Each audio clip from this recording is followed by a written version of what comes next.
입지의 부력에 관한 얘기를 좀 하려고 합니다. 그동안 우리가 낚시를 하면서 부력 이야기를 할 때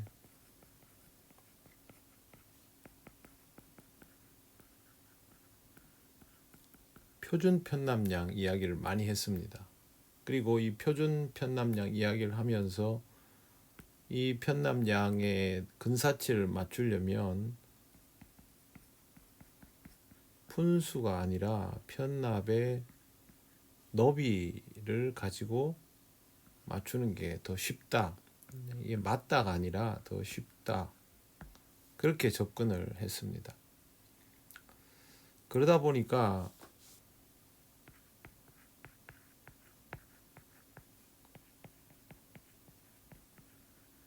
너비가 몇 센치인가 여기에 너무 몰두를 해요.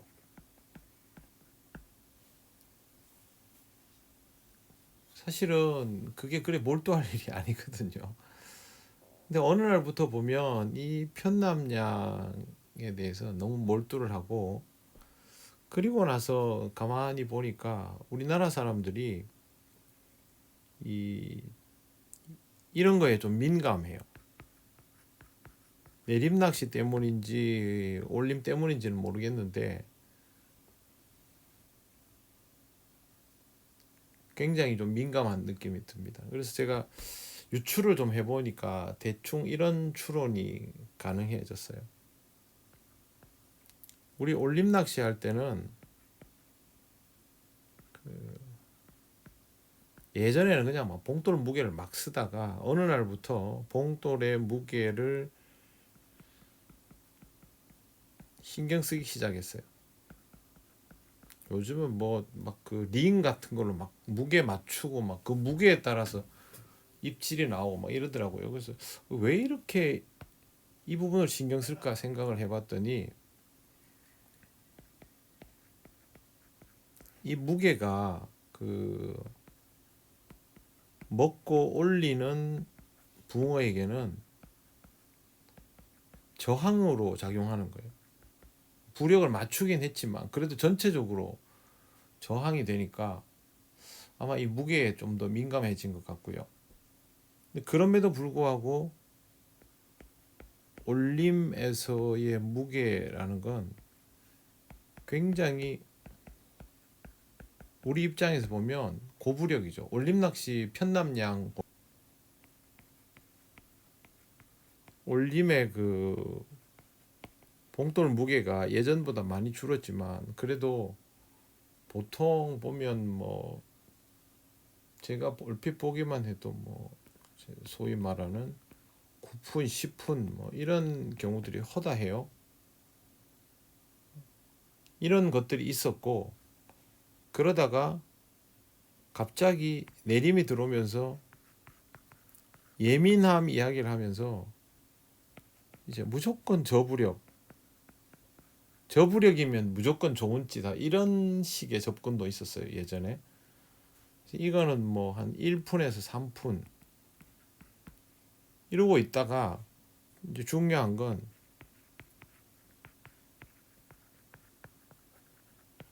떡붕어 낚시가 시작됐는데요. 이 떡붕어 낚시는 처음에는 띄울 낚시로만 이해됐죠. 바닥에 붙이는 것도 있었지만 그때는 속고줄이에 대한 이해는 없었고, 그때는 붙이면 내림, 띄우면 중층 이렇게 해석을 했어요. 여러분 이렇게 해석을 지금도 하고 계시면 소리 없이 개념을 바꾸십시오. 이거는 거의 30년 전 해석입니다. 그러니까 그 말은 무슨 뜻이냐면 붙이면 내림, 띄우면 중층은요, 지금도 여러분은 뭐 넉넉하게 봐도 20에서 30년 전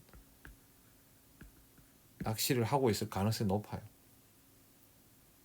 근데 낚시는 경향이 바뀝니다.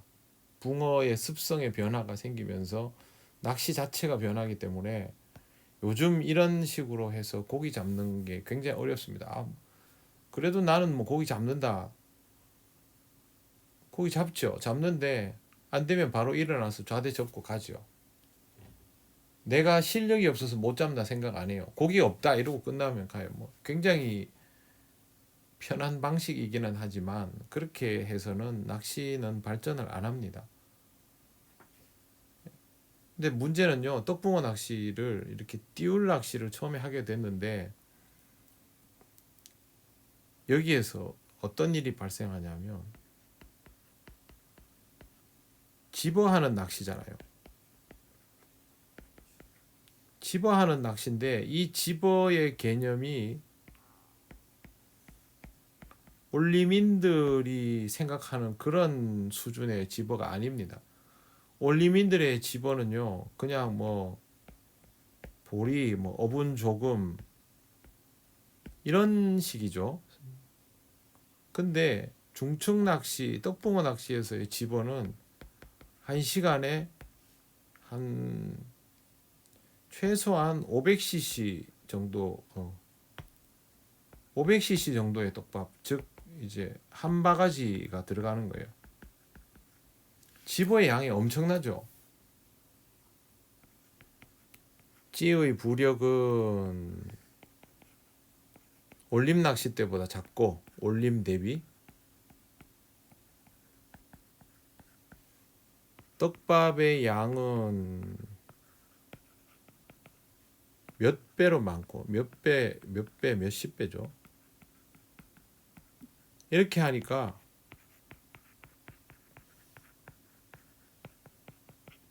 잡어 등살에 죽어 나가는 거예요.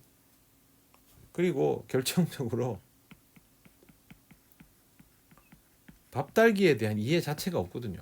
그냥 쪼물락쪼물락 끓여가지고 어떻게든 바늘에 달아보려고 해도 배우지 않은 밥달기로는 유지가 안 되거든요.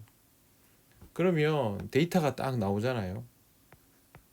그동안 내가 사용했던 것보다 저부력이고 그 사람들 입장에서 보면 과다 집어, 잡어를 포함한 여기다가 밥 달기도 안 되고 이래 가지고는 낚시를 못 하겠는 거예요. 쉽게 얘기해 가지고 이게 뭐 남들 좀 하는 사람들 보면 이 낚시가 목내림이 딱 되고 나면 까딱까딱 하다가 입질이 쿡 이렇게 나와야 되는데 중요한 건 이 목내림을 못 시키는 거예요. 목내림이 안 되면 부력을 올려야 되겠죠. 그래서 중층 낚시에서 처음에 예전에 일본도 마찬가지였어요.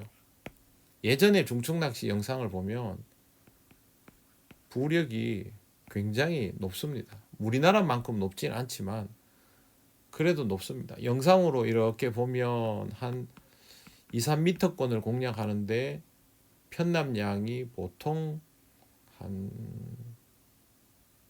6cm, 7cm는 돼 보이는 그런 찌를 사용해요. 다리도 상대적으로 좀 짧고. 근데 우리나라 사람들은 이렇게 안 했어요. 요즘은 많이 예전보다 부력이 줄었습니다. 예전에는 제가 이 낚시를 처음에 배울 때 한 15년에서 17년 전 이때 두메지에 낚시를 하러 가면 예를 들어서 18척으로 초칭을 한단 말이에요. 그럼 수심이 5.4m잖아요. 여름에. 그러면 보통 부력을 어느 정도 썼냐 하면 10에서 한 12푼 정도 씁니다. 이게 기본이었습니다. 그러니까 무조건 편납량으로 치면 10cm 편납을 쓴 거예요. 이런 상황에서 저희가 옆에서 6cm, 뭐 아주 심하면 7cm 안에서 편납을 쓰면 사람들이 이거 아예 그렇게 하면 목내리면 안 된다 이렇게 했거든요. 근데 우리는 목내림 다 시켰어요.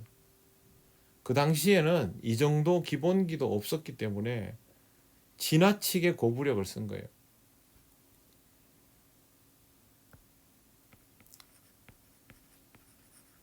모든 낚시에 고부력을 사용했어요. 특히 띄울 낚시, 그리고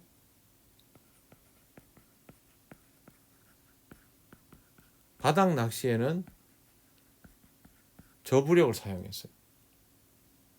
근데 일본 사람들의 입장에서 보면 이게 거꾸로인 거예요. 자기들은 바닥에서는 탄화를 오히려 안정시키려고 조금 고부력을 쓰고, 띄울 낚시에서는 고부력이 아니라 그냥 일반 표준 적당한 중부력, 활성이 떨어지면 저부력을 쓰는데, 우리나라 사람들은 고부력을 쓰는 거예요. 그러니까 낚시를 거꾸로 하고 있는 거라. 거꾸로 하면 어떻게 되냐 하면 낚시가 되게 힘들어져요. 예전에도 설명을 했지만 띄워서 하는데 고부력을 하면 이거는 정거장을 고속으로 통과하는 거죠. 저부력 낚시, 바닥 낚시는요, 종착점이 따로 정해져 있잖아요. 그래서 이거는 고속이어도 상관없어요. 왜? 종착점에서 시작하는 낚시니까. 오히려 그래도 되는 거죠. 근데 우리나라 사람들이 낚시 기술이 없고 이해가 없는 상태에서 무조건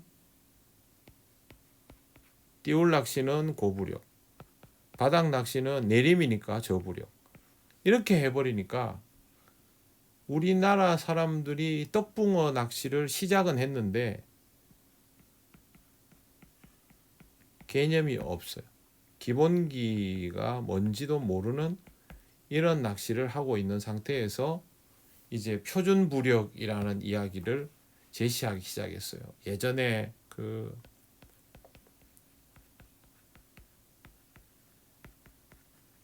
부산공방찌들이 나오고 할 때가 그런 얘기들이 이제 낚시를 잘 하시는 분들에 의해서 이 부력의 그 뭐랄까요? 표준부력이라기보다 적정부력에 대한 이야기가 나온 거예요. 그래서 이제 제일 쉬운 기준으로 제시를 하다 보니 일본인들이 주로 많이 쓰는 1.4에서 1.6cm 편납에, 이게 두께가 한 0.25에서 0.3 정도예요. 이걸로 하면 1m에 1cm 정도 기준으로 맞출 수 있겠는 거예요. 이러면 제일 이해가 쉽죠. 이제 편납도 아마 뭐 그렇게 만들었을 수도 있어요.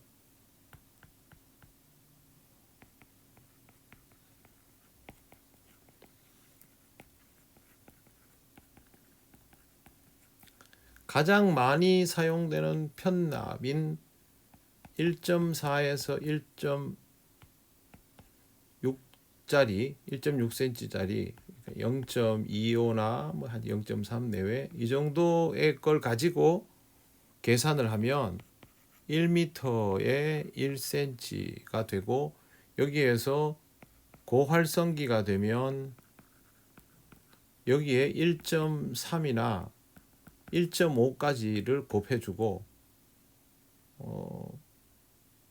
중간 활성 정도, 활성이 좀 떨어지기 시작하는 여기는 그냥 1대1로 하면 되겠죠. 그리고 저활성기가 되면 0.8 정도를 곱해주면 편납량이 대충 나온다. 그럼 이렇게 하면 된다가 된 거죠. 그러면 이제 아사다나, 보통 우리 1m라고 부르죠. 1m면 고활성기면 편납량을 한 1.3cm 정도 하면 아사다나 구사가 되는 거예요. 그리고 중간 활성기는 1cm짜리 정도면 돼요. 자, 이거 관리터 기준으로 치고요. 관리터가 아니고 노지 기준이라면 1.5, 요것도 약간 더 하면 1.3이면 충분해요. 그리고 이제 저활성기죠. 저활성기에 들어가면 0.8 정도 되는 거죠. 이렇게 계산하면 사실 부력 계산하는데 별 어려움이 없어요. 그래서 지금까지 우리나라에서는 대략 이와 같은 방식으로 편납량을 계산했고, 저도 여러분에게 이렇게 설명을 다 드렸어요. 그런데 푼수로 이해하는 것은 정말 쓸데없는 거예요. 이 푼수는 현실적으로 사용되는 무게도 아니고 그렇게 중요하지도 않아요. 현장에서 자, 예를 들어서 3푼이다. 그럼 이건 편납량 얼마나 해야 돼요? 3푼이 편납량 얼마인지 외우고 있어야 되잖아요. 못 외우면 이거 못 하는 거죠. 근데 편납량 3cm다. 그러면 3cm를 자르기만 하면 되잖아요. 근데 뭐 하려고 이 푼수를 가지고 그걸 외우고 다닙니까? 아직도 이 찌를 사용할 때 몇 푼 이렇게 이해하는 사람은 편납량에 대한 이해는 부족한 사람이에요. 기본적인 이해도 없이 할 가능성이 높아요. 물론 오래 하면 경험에 의해서 나는 몇 푼 정도 할 거야 그렇게 할 수는 있겠지만, 현실적으로 내가 편납을 자를 때는 푼수를 가지고 편납을 자를 수 없어요. 센티미터를 가지고 편납을 자르는 거지. 당연한 거 아니에요. 그래서 푼수로 접근하는 거는 필요가 없다 라는 설명을 예전에도 드렸고요. 또 하나는 뭐냐 하면, 그러면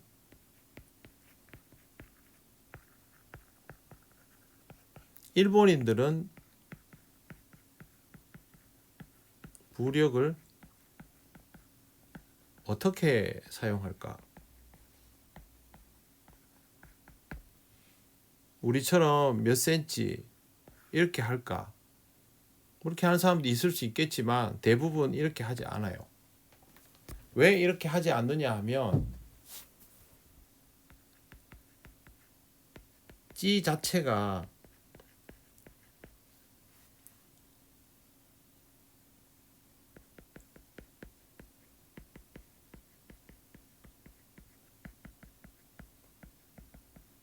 설정이 되어 있습니다. 쓰기 쉽도록. 뭘로 알 수 있냐 하면, 이걸 또 말씀드리면 이걸 또 기준을 삼을 분들이 생길까봐 힘이 두려운데, 데이터니까 일단 말씀을 드려볼게요.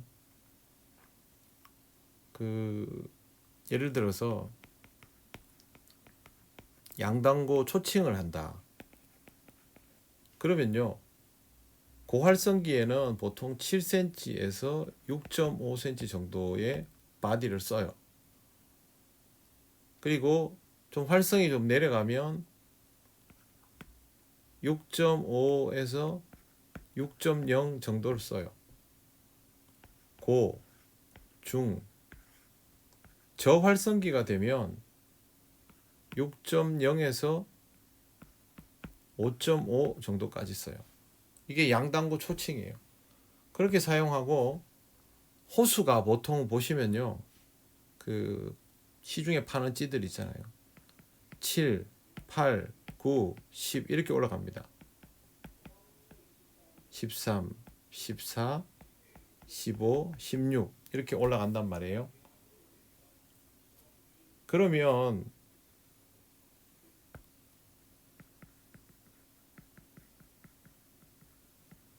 척수별로 선택하면 됩니다. 간단합니다. 7척에서는 7, 8척에서는 8, 9척에서는 9 이렇게 선택하면 돼요. 그럼 내가 여름에 양단고 초칭을 하겠다 하면 좀 한 7cm 바디, 그죠? 7cm 길이, 톱 재원은 여러 가지 다르겠죠. 7척으로 하겠다. 그러면 이렇게 정하면 되는 거예요. 그러면 장척은 어떻게 하느냐?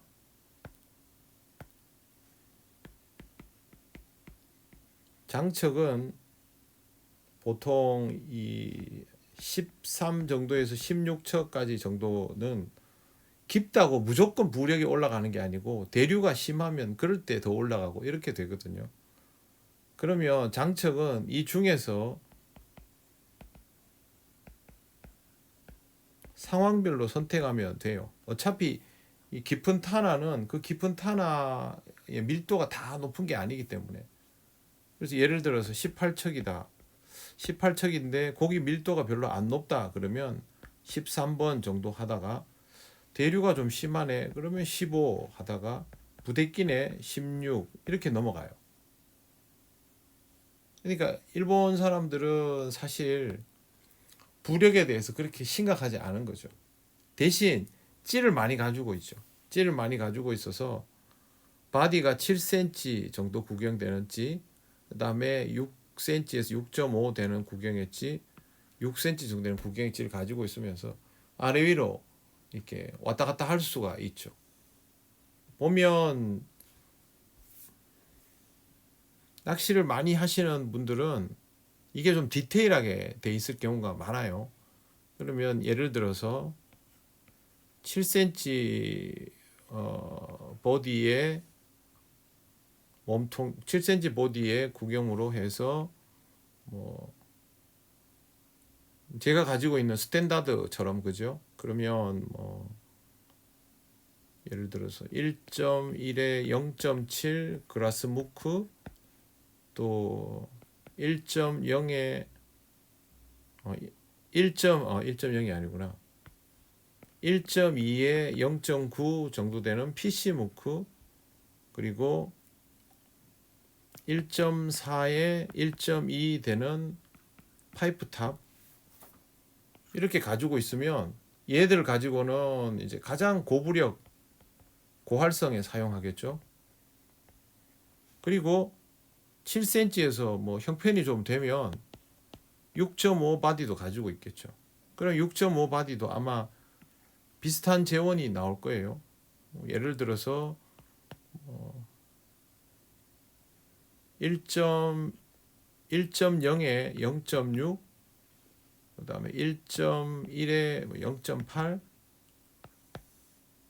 이게 한 1.6 되겠네요. 이게 1.4에 1.2 이런 식으로 해서 피시무크 파이프탑 이렇게 하면 이제 중고 활성이 되겠죠. 이렇게 하고 나는 6.0 정도까지만 되면 필요하고 더 밑으로는 필요 없겠네. 이러면 6.0쯤 내려오면 1.0에 0.6 그 다음에 1.0에 0.8 이거는 PC 무프죠. 네.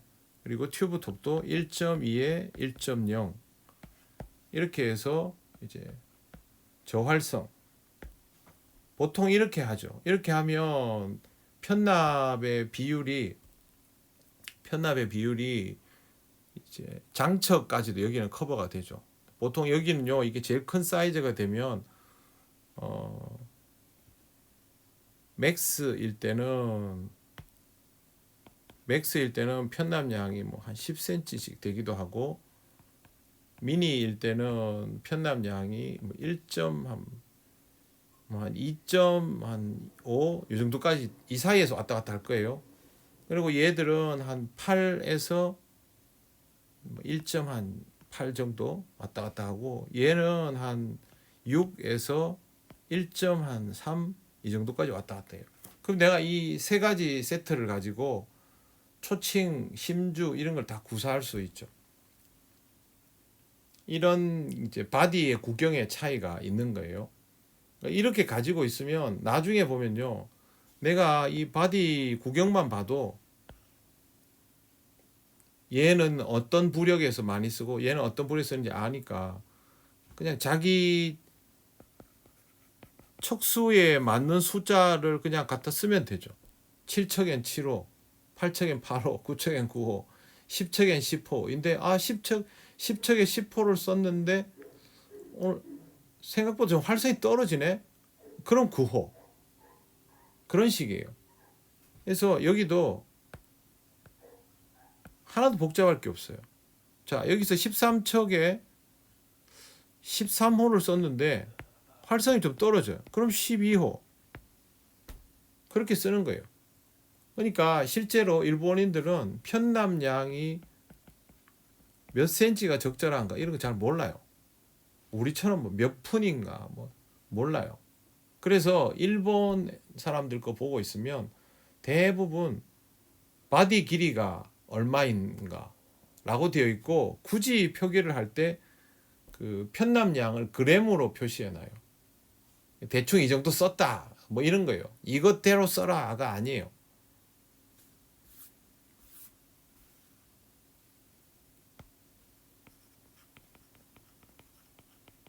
아사다나는 보통 1m 내외이잖아요.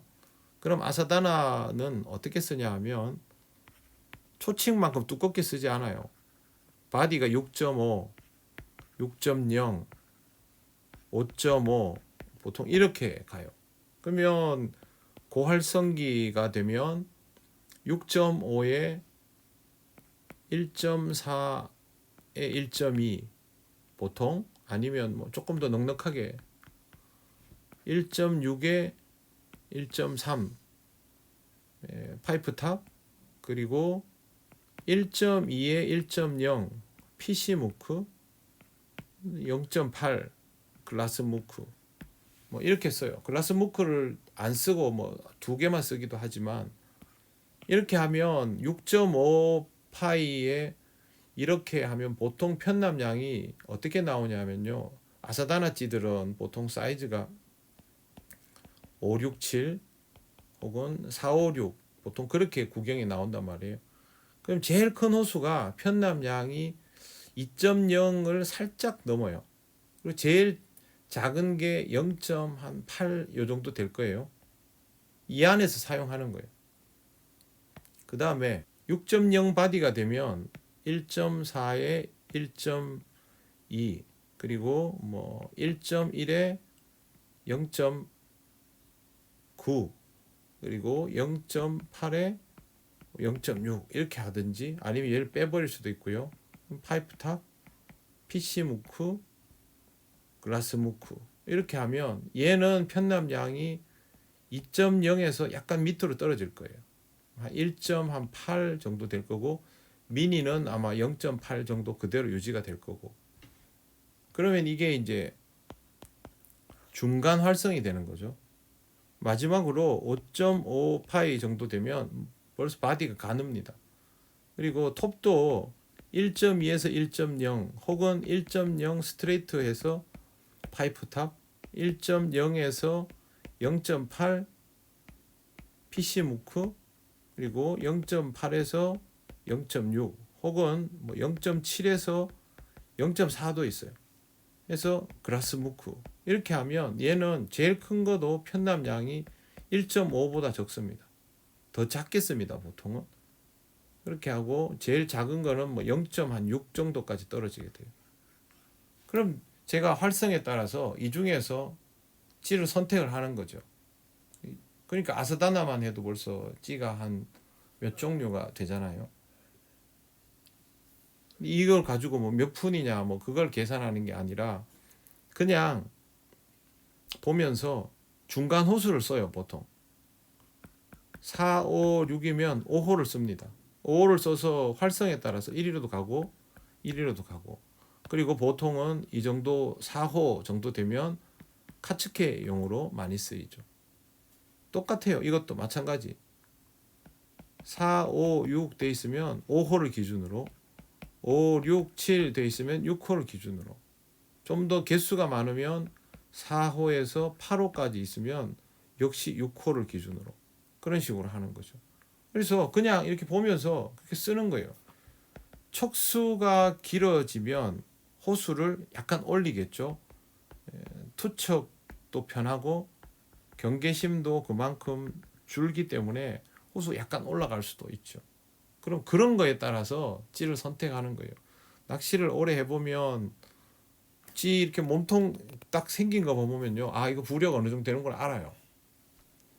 그러니까 적당히 쓰면 돼요. 내가 이거를 기본도 없을 때 표준 편납량이라는 게 필요하고 그 편납량에 맞추어서 이 낚시에 적응하는 과정이 필요한 것이지 로보트처럼 맨날 그 편납량만 따지고 앉아서 낚시를 하는 건 아니고요. 대신 편납량에 대한 기록이 필요 없다라고 한다고 해서 그러면 내가 쓰고 싶은 거 아무거나 써도 되겠네. 쓰는 거는 자유인데 그렇게 쓰면 굉장히 안 맞는 부력으로 낚시를 하면 불편하게 낚시하는 게 되겠죠. 그럴 필요는 없다는 거죠. 그거는 그냥 어리석은 짓이죠. 표준 편납량에 대한 이해를 가지고 그걸 지키기는 하되 너무 구애받지 말고 낚시를 하라는 거고 너무 무시하지도 말아야 돼요. 일본인들은 실제로 막 부력이 얼마만큼이냐 이런 얘기들은 잘 안 합니다. 할 필요도 없고 제가 예시를 한번 보여드리려고 해요. 여러분들에게 그 마르큐에서 나오는 낚시 최전선이라는 공부를 위한 매거진이 있는데 거기에 보면 뭐 낚시 명인들 낚시하는 거 떡밥 블렌딩 뭐 이런 것들을 볼 수 있단 말이죠. 근데 거기에 찌의 부력에 대한 정보가 나와요. 제가 그걸 보면서 한번 설명을 드려보려고 해요. 뭐 제가 얘기했는데 저 혼자 떠드네 이렇게 나와버릴 수도 있기 때문에 실제로 일본인들이 어떻게 쓰는지는 그 명인들이 사용하는 거 보면 제일 이해가 쉽잖아요. 그래서 그거를 좀 설명을 드리려고 합니다. 그래서 그 부분을 앞으로 설명을 드릴 테니까 오늘은 우선은 부력에 대해서